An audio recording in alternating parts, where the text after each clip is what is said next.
సంవత్సరంలో 10వ తరగతి పరీక్షలకు హాజరవుతున్న విద్యార్థులకందరికీ శుభాకాంక్షలు. వారిని దగ్గరుండి తర్ఫీదిస్తున్నటువంటి ఉపాధ్యాయులకు మరియు వారి తల్లిదండ్రులకు కూడా అభినందనలు.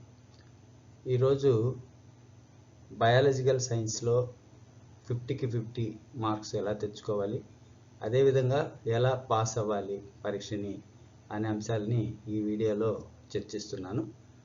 తప్పకుండా ఈ వీడియో మీకు ఉపయోగపడుతుంది. సో మీరు పూర్తిగా ఈ వీడియోని చూసిన తర్వాత మీ మిత్రులు కూడా షేర్ చేయండి. ఉపాధ్యాయులు అయితే దీన్ని తప్పకుండా మీ పాఠశాల విద్యార్థుల గ్రూప్స్లో షేర్ చేయవలసిందిగా కోరుకుంటున్నాను.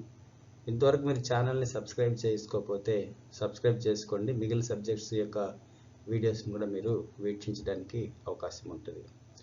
ముఖ్యంగా బయాలజీ ఎగ్జామ్ 50 మార్కులకు ఉంటుంది. 2 గంటల సమయం ఉంటుంది. 17 ప్రశ్నలు ఉంటాయి. ఇవన్నీ మనకు తెలిసిందే.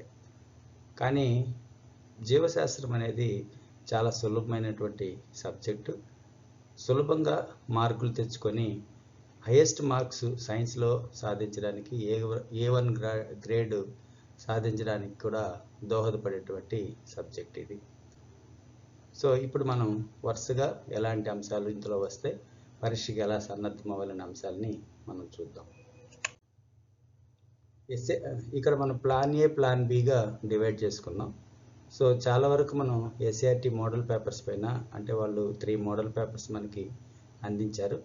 అదేవిధంగా ప్రతి చాప్టర్ వైజ్ కొన్ని ఇంపార్టెంట్ క్వశ్చన్స్ అనే దాన్ని మనకి మెటీరియల్గా ఇచ్చారు. 100 days ప్లాన్లో వాటిని అన్నిటిపైన మనం బాగా తర్ఫీదు పొందున్నాం. వాటిని 1కి 2 సార్లు రివిజన్ చేస్తున్నాం. సో అందులోని ప్రశ్నలు కనుక వస్తే అది ప్లాన్ ఏ అనుకుందాం. సో అందులో ఉన్నటువంటి ప్రశ్నలు అన్నీ వస్తే మీరందరూ కూడా చాలా సులభంగా రాయడానికి అవకాశం ఉంటుంది. అలా కాకుండా అందులో ప్రశ్నలు కనుక రాకపోతే మనం ప్లాన్ బి అనుకుందాం. అది అంటే మామూలుగా ఇంపార్టెంట్ క్వశ్చన్స్ అనేది కాకుండా జనరల్గా క్వశ్చన్ పేపర్ సెట్ చేసి ఉంటే అప్పుడు ఎలా రాయాలి అనే అంశాలు కూడా మనం ఇక్కడ డిస్కస్ చేద్దాం. ఎందుకంటే ప్లాన్ ఏ ఫెయిల్ అయితే ప్లాన్ బి ఉంటుంది. ఎప్పుడు కూడా జీవితంలో అన్నింటిలో కూడా అలాగుంటుంది కాబట్టి సో ప్లాన్ బిని కూడా మనం సన్నద్ధం చేసుకోవాల్సినటువంటి అవసరం ఉంది. సో ఏదేమైనప్పటికీ సో ఉన్నది 17 ప్రశ్నలు. సో ఆ 17 ప్రశ్నలకి మనకు సమాధానం తెలిసి ఉండాలి. అందులో ఒక 3 ప్రశ్నలకి చాయిస్ ఉంటుంది. అంటే ఒకటి డయాగ్రామ్స్కి, అదేవిధంగా ఎక్స్పెరిమెంట్స్కి, అదేవిధంగా ఒక కాన్సెప్చువల్ బేస్డ్ విషయావగాహన ప్రశ్నకి చాయిస్ ఉంటుంది. అంటే టోటల్గా 20 ప్రశ్నలు మన ప్రశ్నపత్రంలో ఉంటుంది. ఇందులో సాధారణంగా సెక్షన్ 1 మార్క్ క్వశ్చన్స్ ఉంటాయి. సో ఇది మన యొక్క నాలెడ్జ్ని టెస్ట్ చేస్తాయి. సో టెక్స్ట్ బుక్లో ఉన్నటువంటి అన్ని పాఠాల నుంచి కూడా మనకి 6 ప్రశ్నలు ఇందులో రావడానికి అవకాశం ఉంటుంది. సో 6 ప్రశ్నలు 6 మార్కులకి మనకు వస్తుంది. సో ఇందులో ఎక్కడి నుంచి ఏ పాఠంలో ఇంపార్టెంట్ అనేది మనం గెస్ చేయలేం. సో అందుకోసం మీరు టెక్స్ట్ బుక్ని ఒక్కసారి ఎగ్జామ్ ముందు రోజు కూడా టెక్స్ట్ బుక్ని మీరు జస్ట్ అలా పేజీలన్నీ తిరగవేస్తే మీకు ఒక 1 hour టైం పడుతుంది. సో ఆ 1 hourలో టెక్స్ట్ బుక్లో ప్రతి important key notes, key points ఏదైతే ఉన్నాయో వాటిని అన్నింటిని కూడా మీరు చూసుకుంటే వీటిని మనం సులభంగా రాయవచ్చు. అంటే చూసుకుంటే ఎలా రాసేస్తాం సార్ అంటే, అలా చూసుకోవడం ద్వారా మనకి ఎగ్జామ్ టైంలో ప్రతి ఒక్క అంశాన్ని మనం చూసుంటాం కాబట్టి మనకి మెమరైజ్ అవుతుంది. సో గుర్తుకొస్తుంది. అప్పుడు మనం సులభంగా కూడా రాయడానికి అవకాశం ఉంటుంది. అదేవిధంగా విద్యార్థులారా, ఈ 1 మార్క్కి ఒక ఫ్రేజ్ కానీ ఒక సెంటెన్స్ కానీ రాయాలి. అంతేగాని దీనికి మీరు 4-5 వాక్యాల్లో సమాధానం రాయాల్సినటువంటి అవసరం లేదు. సో ఇవి ఎలా రాయాలి అనే దాన్ని కూడా నేను మీకు ఈ వీడియోలోనే ఒక PDF ఫైల్ రూపంలో ఉంచుతాను. సో ఆల్రెడీ దీనిపైన కూడా నేను వీడియో చేశాను. దాన్ని కూడా చాలామంది ఫాలో అయ్యారు. సో ఆ PDF ఫైల్ని చూసి క్వశ్చన్ పేపర్, ఆన్సర్ పేపర్ దిద్దేటప్పుడు ఎలాగ మనకి క్రైటీరియా పాయింట్స్ అనేది ఇస్తారు అనే దాన్ని కూడా మీరు దాని నుంచి గ్రహించవచ్చు. సో అలాగ మీరు రాయాల్సి ఉంటుంది. సో ఇవి ఇంపార్టెంట్ క్వశ్చన్స్. ఇందులో కూడా ఒక డయాగ్రామ్ ఇస్తారు, లేదా డయాగ్రామ్ ఒకటి వేయమని చెప్తారు. అదేవిధంగా ఇఫ్ బేస్డ్ క్వశ్చన్స్, అంటే ఒకవేళ ఇది అయితే ఏమవుతుంది, లేదా ఒక డాక్టర్ని కానీ అలా కలిసినప్పుడు ప్రశ్నలు ఎలా రూపొందిస్తావు, సో ఇలాంటి ప్రశ్నల్ని ఇందులో అడగడానికి అవకాశం ఉంటుంది. అదేవిధంగా ఎక్స్పాన్షన్స్, CFC అంటే ఏంటి, DNA అంటే ఏంటి, ATP అంటే ఏంటి, ఇలాంటి ప్రశ్నల్ని ఎక్స్పాన్షన్గా అడిగే అవకాశం ఉంటుంది. అదేవిధంగా ఏదైనా ఒక్కదానికి స్లోగన్స్ లాంటివి రాయమని చెప్పే అవకాశం ఉంటుంది. తర్వాత ఒక టేబుల్ బేస్డ్ క్వశ్చన్ ఇందులో ఉంటుంది. సో 6 ప్రశ్నలు ఉంటాయి. 6 ప్రశ్నలు 6 రకాలుగా మనకి ఇస్తారు కాబట్టి మీరు చాలా జాగ్రత్తగా ఆన్సర్ రాయాల్సి ఉంటుంది. నెక్స్ట్ 2 మార్క్స్కి వచ్చేటప్పటికి కీ కాన్సెప్ట్స్ని ఎక్స్ప్లెయిన్ చేయడం కోసం, అంటే కీ కాన్సెప్ట్స్ మీకు అవగాహన అయినాయా లేవా అనే అంశాలను పరిశీలించడం కోసం 2 మార్క్స్ క్వశ్చన్స్ ఇస్తారు. కాబట్టి మనం తప్పకుండా 2 మార్కులు కాబట్టి 2 నుంచి 3 పాయింట్స్ మనం తప్పకుండా రాయవలసి ఉంటుందన్నమాట. సో అవి కూడా అర్థవంతంగా ఉండాలి. ఏదో 3 పాయింట్స్ అంటే ఒక లైన్ని 2గా విడగొట్టి రాయడం అనేది కాకుండా కొంచెం మీనింగ్ఫుల్గా ఉన్నటువంటి సెంటెన్సెస్ అనేది ఇక్కడ క్రైటీరియాగా తీసుకుంటారు. ఇందులో ఇవి ముఖ్యమైనటువంటి ప్రశ్నలుగా నేను భావిస్తున్నాను. ఇందులో మరొకటి ఇంట్రెస్టింగ్ థింగ్ ఏంటంటే 2 ప్రశ్నలు క్వశ్చనింగ్ కింద వస్తాయి. అంటే క్వశ్చన్లు అడగడం, డాక్టర్ని కలిసినప్పుడు ఎలాంటి ప్రశ్నలు అడుగుతాం, లేదా క్విజ్ కండక్ట్ చేయాలన్నప్పుడు ఎలాంటి ప్రశ్నలు రూపొందించుకుంటాం. సో ఇలాంటి వాటికి 4 మార్క్స్ ఉంటుంది. అది ఇందులో ఉన్నటువంటి బ్యూటీ అంటే. సో ఇవన్నీ కలిపితే ఒక 10 క్వశ్చన్స్ మీరు ఫ్రేమ్ చేసుకోండి. లేదా దీన్ని ఎలా రాయాలని సింపుల్గా ఏమంటే ఒక కాన్సెప్ట్ వాళ్ళు ఇస్తే దాన్ని 3 ప్రశ్నలు లేదా 4 ప్రశ్నలు మనం సులభంగా రాయవచ్చు. కొంచెం ఆలోచిస్తే మీరు వితౌట్ ప్రిపరేషన్ కూడా దీన్ని రాయగలిగినటువంటి ఇది ఉంటుంది. నెక్స్ట్ వచ్చి ఇందులోనే ఒక టేబుల్ ఇస్తారు. ఆ టేబుల్లో మీకు క్వశ్చన్స్ ఉంటాయి, లేదా పారాగ్రాఫ్ ఇస్తారు, లేదా ఒక ఇన్ఫర్మేషన్ ఇచ్చి ఆ ఇన్ఫర్మేషన్ నుంచి మీకు ప్రశ్నలు అడగడం అనేది జరుగుతుంది. ఇది కూడా మీరు చాలా సులభంగా రాయవచ్చు. సో 4 క్వశ్చన్స్ ఉంటాయి, 8 మార్కులకి ఉంటుంది ఇది. సో ఇక్కడ ఇంపార్టెంట్ క్వశ్చన్స్ నేను కొన్ని పేర్కొన్నాను. అదేవిధంగా కొంత మెటీరియల్ కూడా మీకు జత చేస్తాను. Then 4 mark questions. సో ఈ 4 మార్క్స్ క్వశ్చన్స్ వచ్చి ఎప్పుడు ఎందుకు అడుగుతారంటే ఇన్ డెప్త్ అండర్స్టాండింగ్, ఒక కాన్సెప్ట్ పైన మీకు ఎంత ఇన్ డెప్త్ అండర్స్టాండింగ్ అనేది ఏర్పడింది అనే అంశాన్ని దృష్టిలో ఉంచుకొని ఇక్కడ అడుగుతారు. సో ఇన్ డెప్త్ అండర్స్టాండింగ్ అంటే ఏంటంటే ఒక కాన్సెప్ట్ మనకి ఎంతవరకు అర్థమైంది అని.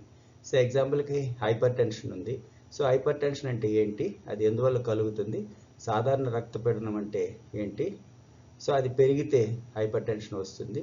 నెక్స్ట్ దీనివల్ల ఏమి మనకి ఎఫెక్ట్స్ ఉంటాయి, ఏమేమి ప్రాబ్లమ్స్ రావచ్చు, అదేవిధంగా దీనికి కారకాలు ఏంటి, what are the factors influencing the hypertension, so what are the precautions. So ఇంత డెప్త్గా ఒక కాన్సెప్ట్ని అర్థం చేసుకోవడం కోసము ఈ 4 మార్కుల ప్రశ్న అనే దాన్ని రూపొందిస్తారు. సో కాబట్టి మీరు మీ టెక్స్ట్ బుక్లో ఎవరైతే 50-50 మార్క్స్ తెచ్చుకోవాలనుకుంటున్నారో క్వశ్చన్ పేపర్ సెట్ ఎలాగానే ఇవ్వమనండి. అంటే 3 మోడల్ పేపర్స్ ఇవ్వండి, లేదా వాళ్ళు కొత్తగా ఇవ్వండి, టెక్స్ట్ బుక్లో ఉండేటువంటి ప్రశ్నలు ఇవ్వకపోని పర్వాలేదు మనకి. బట్ మనం ఏవైతే కాన్సెప్ట్స్ అనుకుంటున్నామో దాన్ని ఇన్డెప్త్గా కనుక మీరు ప్రిపేర్ అయ్యి ఉంటే మీరు సులభంగా రాయవచ్చు. సో ఇవి రాసేటప్పుడు మనం కొన్ని జాగ్రత్తలు తీసుకోవాల్సి ఉంటుంది. ఎందుకంటే మనకి స్కోరింగ్ అంతా దీంట్లోనే ఉంటుంది. ఫిజిక్స్లో కానీ బయాలజీలో కానీ ఎక్కువ మార్కులు దీనికి కేటాయించారు. సో 28 మార్క్స్ 36 మార్క్స్ ఇందుకు కేటాయించారు కాబట్టి సో వీటిని రాసేదానికి మనం ఎక్కువ సమయం కూడా పడుతుంది, సమయం తీసుకోవాల్సి వస్తుంది. సో ఇది రాసేటప్పుడు మీరు తప్పకుండా ఒక స్టిక్ పెన్స్ లాంటివి తీసుకొని, అందులో ముఖ్యంగా గ్రీన్ రెడ్ కాకుండా వేరే కలర్స్ కూడా మీరు వాడవచ్చు. సో పాయింట్ వైజ్ రాయండి, మినిమం 6 పాయింట్స్ రాయండి. సో ఆ 6 పాయింట్స్ కూడా మీనింగ్ఫుల్గా ఉండాలి ముందే చెప్పినట్టుగా. తర్వాత ఈ ఒక క్వశ్చన్ రాసిన తర్వాత కింద మనం ఒక లైన్ కొట్టాల్సి ఉంటుంది. సో ఇవన్నీ మీరు చేస్తూనే ఉంటారు, కొత్త కాదు మీకు. నెక్స్ట్ డిఫరెన్సెస్ అనేది ఎప్పుడు కూడా పేజ్ స్టార్టింగ్లో నుంచి స్టార్ట్ చేసి ఆ పేజీలోనే ఎండ్ చేయండి. 6 పాయింట్స్ అనేది అక్కడే పడుతుంది, అక్కడే ఎండ్ చేయండి. ఎప్పుడు కూడా హాఫ్లో రాసి ఇంకొక హాఫ్ ఇంకొక పేజీలో రాయడానికి ప్రయత్నం చేయొద్దండి. అదేవిధంగా ఇక్కడ డయాగ్రామ్ అడుగుతారు, డయాగ్రామ్కి చాయిస్ ఉంది మనకి. సో ఆ డయాగ్రామ్ వేసేటప్పుడు కూడా మధ్యలో, అంటే పేజ్ మధ్యలో డయాగ్రామ్ వేసి ఒక సైడ్ లెఫ్ట్ సైడ్ అన్ని పార్ట్స్ అన్నీ కూడా రాయండి. మినిమమ్ 4 to 5 పార్ట్స్ అన్నీ కూడా రాస్తేనే మీకు ఫుల్ 4 మార్క్స్, అంటే 3+1 అనే రేషియోలో మీకు 4 మార్క్స్ అనేది వస్తుంది. సో ఈ 4 మార్క్సే మనకి ప్రాణం, 4 మార్క్సే మనకి స్కోరింగ్ సబ్జెక్ట్. కాబట్టి ఈ ఉన్నటువంటి ఒక్కరోజు సమయం అయినప్పటికీ మీరు కొత్తగా ఇంకేమీ చదవద్దు. సో మీరు ఏదైతే నేర్చుకున్నారో ఆ ప్రశ్నలు ఒకసారి సరి చూసుకోండి, ఆ ప్రశ్నలు ఒకసారి రాసి ప్రాక్టీస్ చేయించుకోండి. రాసిన వాటిని మీ టీచర్ దగ్గర ఇచ్చి కరెక్షన్ చేయించుకోండి. లేదా ఏదైనా మెటీరియల్లో దీన్ని పోల్చుకుంటూ రైట్గా ఉన్నటువంటి ఆన్సర్సే రాస్తున్నామా మనమని ఒకసారి చెక్ చేసుకోండి. These are the preparation techniques.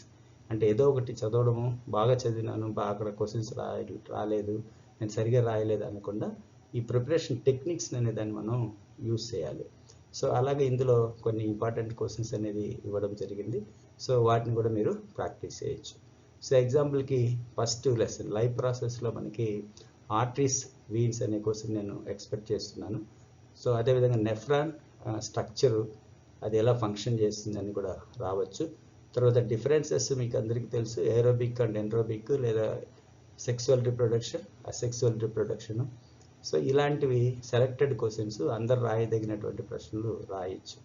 అదేవిధంగా ఇక్కడ కొన్ని ప్రశ్నలు నేను అలా కానివి. సో ఎగ్జాంపుల్కి 6th క్వశ్చన్ చూడండి, nervous and hormonal system together perform and function of control and coordination human being, justify the statement. So ఇలాంటి ప్రశ్నలు కూడా వచ్చే అవకాశం ఉంటుంది.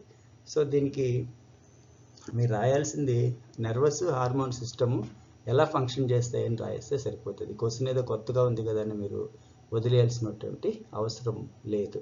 సో ఇలాంటి ప్రశ్నలను కూడా మనము తప్పకుండా అటెంప్ట్ చేయవలసి ఉంటుంది, ఎందుకంటే ఇక్కడ చాయిస్ లేదు కాబట్టి. తర్వాత 6 అంటే అకాడమిక్ స్టాండర్డ్ 6కి సంబంధించి కొన్ని మిమ్మల్ని సజెషన్స్ అడుగుతారు. చూడండి కింద 12th క్వశ్చన్ చూడండి, why should we reduce the use of plastics అన్నారు. సో అక్కడ మనల్ని సజెషన్ అడుగుతున్నారు, లేదా ఆల్టర్నేట్స్ అడుగుతున్నారు. తర్వాత కొన్ని యాక్షన్స్, ఈకో ఫ్రెండ్లీ మేనర్కి కొన్ని యాక్షన్స్ని అడుగుతారు. సో అది కూడా మీకు ఒక 4 మార్క్స్ వచ్చేదానికి అవకాశం ఉంటుంది. తర్వాత ముఖ్యంగా మెండల్, అంటే ముఖ్యంగా మామూలుగా క్వశ్చన్ పేపర్ సాధారణంగా ఏం చేస్తారంటే ఉన్నటువంటి పాఠాలని హాఫ్గా డివైడ్ చేసుకుంటారు. సో మొదటి 2 లెసన్స్ ఒక సెక్షన్ కింద, 3, 4, 5 ఒక సెక్షన్ కింద డివైడ్ చేసుకుంటారు సాధారణంగా చేసే పద్ధతి. సో ఈ మొదటి 2 ప్రశ్నల్లో ఒక డయాగ్రామ్ వస్తే అటుపక్క ఉన్నటువంటి 3, 4, 5 పాఠాల్లో కూడా ఒక డయాగ్రామ్ తప్పకుండా ఇవ్వడానికి ప్రయత్నం చేస్తారు. అదేవిధంగా క్వశ్చన్ నెంబర్ 16 and 17లో కూడా ఎక్స్పెరిమెంట్ ఒక దాంట్లో తప్పకుండా ఇస్తారు, ఒక పార్ట్లో. ఇంకొక పార్ట్లో ఇంకొక ఎక్స్పెరిమెంట్ ఇవ్వడానికి ట్రై చేస్తారు. అలా ప్రతి క్వశ్చన్ కూడా అలా ఇవ్వడానికి, ఇలా 8 మార్క్స్ కూడా సేమ్ అదే పద్ధతిలో ఇవ్వడానికి చాలా వరకు క్వశ్చన్ పేపర్ సెట్టర్స్ ప్రయత్నం, అంటే అప్పుడు బ్యాలెన్స్ చేయడం కోసం లాగా ప్రయత్నిస్తారు. కానీ ఇక్కడ మనకి ఇచ్చినటువంటి మోడల్ పేపర్స్లో వేరేలాగా మీకు అది ఉంది, బ్లూ ప్రింట్ ఉంది. సో ఏదైతేనేమి, అంటే మన plan A or plan B రెండు ఏదైతే కూడా ఏమంటే ఇక్కడ ఉన్నటువంటి ప్రశ్నలన్నీ కూడా ఇంపార్టెంట్ క్వశ్చన్స్. వీటికి విత్ ఆన్సర్స్ కూడా నేను మీకు డిస్క్రిప్షన్ బాక్స్లో లింక్ ద్వారా ప్రొవైడ్ చేస్తున్నాను, అలాగే వాట్సాప్లో కూడా దాన్ని షేర్ చేస్తున్నాను. సో వీటిని అన్నిటిని చూసుకొని మీరు తయారవడానికి అవకాశము తీసుకోండి. సో ఎక్స్పెరిమెంట్ రాసేటప్పుడు ఏంటంటే 2 రకాలుగా మనకి క్వశ్చన్ అడిగే అవకాశం ఉంది. ఒకటి వాళ్ళే ఎక్స్పెరిమెంట్కి సంబంధించినటువంటి డయాగ్రామ్ని ఇచ్చి, సో దానికి కొన్ని అడిగి రాయొచ్చు, అంటే 1, 2, 3, 4 క్వశ్చన్స్ లాగా ఇచ్చి దాన్ని రాయమని అడగవచ్చు. రెండో టైప్ ఏంటంటే ఒక ఎక్స్పెరిమెంట్, అంటే ఒకదాన్ని ఇచ్చి దాన్ని కంప్లీట్గా ఎయిమ్ దగ్గర నుంచి రిజల్ట్స్ వరకు ప్రొసీజర్ లాగా రాయండి అని కూడా అడగవచ్చు. సేమ్ ఇదే విధంగా సులభంగా మార్కులు తెచ్చుకున్నటువంటి మరొక ప్రశ్న ఉంది, అది table based questions, information based questions. So table లాంటిది వాళ్ళే ఇచ్చి ఆ టేబుల్లో ఉన్నటువంటి కంటెంట్స్ ఏదైతే ఉందో దానిపైన వేసేసి కొన్ని ప్రశ్నలు అడిగే అవకాశము ఉంటుంది. సో అది కూడా మీరు సులభంగా మార్కులు తెచ్చుకున్నటువంటి అవకాశం. సో ఇక్కడ ఇచ్చినటువంటి 7 ఎక్స్పెరిమెంట్ బేస్డ్ క్వశ్చన్స్, 7 క్వశ్చన్స్ ఇచ్చాను. వీటిలో డెఫినెట్గా క్వశ్చన్ పేపర్లో 2 క్వశ్చన్స్ మీకు ప్రత్యక్షమవుతాయి, అందులో మీరు ఒక్కటి రాయవలసి వస్తుంది. కాబట్టి వీటిని అన్నింటిని కూడా మీరు ఒక్కసారి చూసుకోండి. ముఖ్యంగా కార్బన్ డైఆక్సైడ్ ఎక్స్పెరిమెంట్, అదేవిధంగా bread mould, east cells experiment మీరు చక్కగా చూసుకుంటే సరిపోతుంది. సో ఈ విధంగా మీరు 8 మార్క్స్కి అయితే అట్లీస్ట్ 10 పాయింట్స్, 10 పాయింట్స్ రాయండి. 4 మార్క్స్కి అయితే 6 to 8 పాయింట్స్ రాయండి. 2 మార్క్స్కి అయితే 3 పాయింట్స్ రాయండి. 1 మార్క్ అయితే 1 సెంటెన్స్ ఆర్ 1 ఫ్రేజ్ రూపంలోకి రాయండి. ఒక్కొక్కసారి ఒక పదం రాస్తే కూడా ఆన్సర్ సరిపోతుంది. సో ఒక పదానికి 1 మార్క్ ఇస్తారా అనే డౌట్ అయితే వద్దు, కానీ అలా రాయడం ద్వారా మీరు టైంని మీరు సులభంగా మేనేజ్ చేసుకోవచ్చు. ఎందుకంటే 2 hours మనకి టైం ఉంటుంది కాబట్టి అది కూడా మీరు మేనేజ్ చేసుకోవచ్చు. నెక్స్ట్ చిన్న టిప్స్ ఏంటంటే ఈ సమయంలో మీకు టిప్స్ అవసరం లేదు. చిన్న టిప్స్ ఏంటంటే ప్రశ్నని కేర్ఫుల్గా చదవండి. ఎందుకంటే మనకి 15 minutes మనకి క్వశ్చన్ పేపర్ చదవడానికి ఇచ్చారు కాబట్టి ఏం అడిగారు అనే దాన్ని ఫస్ట్ గ్రహించండి. తర్వాత డయాగ్రామ్స్ ఎక్కడ అవసరమైన డయాగ్రామ్స్ వేయండి. ఎందుకంటే సైన్స్కి డయాగ్రామ్స్ అనేది చాలా చాలా ఇంపార్టెంట్. సపోజ్ న్యూరాన్ గురించి ఎక్స్ప్లెయిన్ చేయమంటే న్యూరాన్ డయాగ్రామ్ తప్పకుండా వేయండి. నెఫ్రాన్ గురించి చేయమన్నారంటే నెఫ్రాన్ గురించి జస్ట్ లైన్ డయాగ్రామ్, అంటే 2 రకాల డయాగ్రామ్స్ ఉంటాయి. ఒకటి స్కెచ్ ఆర్ లైన్ డయాగ్రామ్, అంటే జస్ట్ లైన్ గీయడం. రెండోది వచ్చి కంప్లీట్గా మీరు డయాగ్రామ్ రూపంలోకి వేయడం. సో అలాగే మీరు డయాగ్రామ్స్ కూడా ఎక్కడ అవసరమైతే అక్కడ వేయండి. తర్వాత ఎగ్జాంపుల్కి బ్రెయిన్, హార్ట్ ఇలాంటివి అడిగారు అనుకోండి, మీరు దాని డిస్క్రిప్షన్ పార్ట్ మాత్రం రాయండి, కానీ డయాగ్రామ్ వేయడానికి ట్రై చేయదు. ఎందుకంటే మీకు సమయం సరిపోదు. ఒకవేళ సమయం సరిపోతే అప్పుడు మళ్ళీ ట్రై చేయొచ్చు. దెన్ కీబోర్డ్స్ తప్పకుండా సైన్స్లో మనకి చాలా ఇంపార్టెంట్ కాబట్టి ఈ కీబోర్డ్స్ తప్పకుండా చూస్తారు. అంటే మీకు స్పెల్లింగ్స్ తప్పైనా పర్వాలేదు, కానీ కీబోర్డ్ అనేదాన్ని రాశారా లేదా అనేదాన్ని తప్పకుండా చెక్ చేస్తారు. కాబట్టి కీవర్డ్స్ని మీరు ప్రతి చోట ప్రతి క్వశ్చన్లో కూడా ఒక సైంటిఫిక్ కీవర్డ్ ఉంటుంది. సో వాటిని రాయడానికి మీరు తప్పకుండా ప్రయత్నం చేయండి. అప్పుడు మీకు గుడ్ మార్క్స్ రావడానికి అవకాశం ఉంటుంది. తర్వాత మార్జిన్ ఇవ్వండి, లైన్ స్పేసింగ్ ఇవ్వండి. ఇవన్నీ కూడా మీరు పాటిస్తారు. తర్వాత లాస్ట్గా నేను చెప్పే ముఖ్యమైనటువంటి అంశం ఏంటంటే ఫిజిక్స్ మీరు బాగా రాయలేకపోతే బయాలజీ బాగా రాయడానికి ప్రయత్నించండి. మీరు బాగా రాస్తారు కూడా. ఒకవేళ ఫిజిక్స్ కూడా బాగా రాసి ఉంటే బయాలజీ కూడా ఇంకా బాగా రాయడానికి ప్రయత్నించండి. ఫిజిక్స్ బాగా రాసాం కదా, అక్కడ మనం పాస్ అయిపోతాం, దీంతో మనకు సంబంధం లేదు, మనం ఎట్లా డాక్టర్ కాకూడదు కదా, ఇంజనీర్ అవుతాం కదా అని అనడానికి లేదు. ఎందుకంటే మనం 10th క్లాస్ కంప్లీట్గా అన్ని సబ్జెక్టులోనూ హైయెస్ట్ మార్క్స్ వస్తే మనకి ఎన్నో బెనిఫిట్స్ ఉన్నాయి. మీరు IIITకి వెళ్ళొచ్చు. తర్వాత మీరు ఏదైనా కార్పొరేట్ కాలేజ్కి వెళ్తే వాళ్ళు చాలా వరకు మీకు కన్సెషన్ లాంటిది ఇస్తారు, మంచి అవార్డ్స్ లాంటివి ఇస్తారు. తర్వాత పాలిటెక్నిక్స్కి వెళ్ళొచ్చు, APRJCSకి వెళ్ళొచ్చు. చాలా ఉంది కాబట్టి మార్క్స్ అనేది కొంత మెరుగైనటువంటి జీవితాన్ని మనకు అందిస్తుంది. కాబట్టి ఆ వైపుగా మీరందరూ కూడా తప్పకుండా ప్రయత్నిస్తారని మీ అందరికీ కూడా శుభాకాంక్షలు తెలియజేస్తున్నాను. ఇన్ని రోజులు అంటే దాదాపు 10 ఏళ్ళు మీరు పడినటువంటి శ్రమ ఈ రోజుతో ఫలిస్తుంది. తప్పకుండా ఫలిస్తుందని నేను నా మనఃపూర్వకంగా మీకు అందరికీ శుభాకాంక్షలు తెలియజేస్తున్నాను. All the best students. Thank you.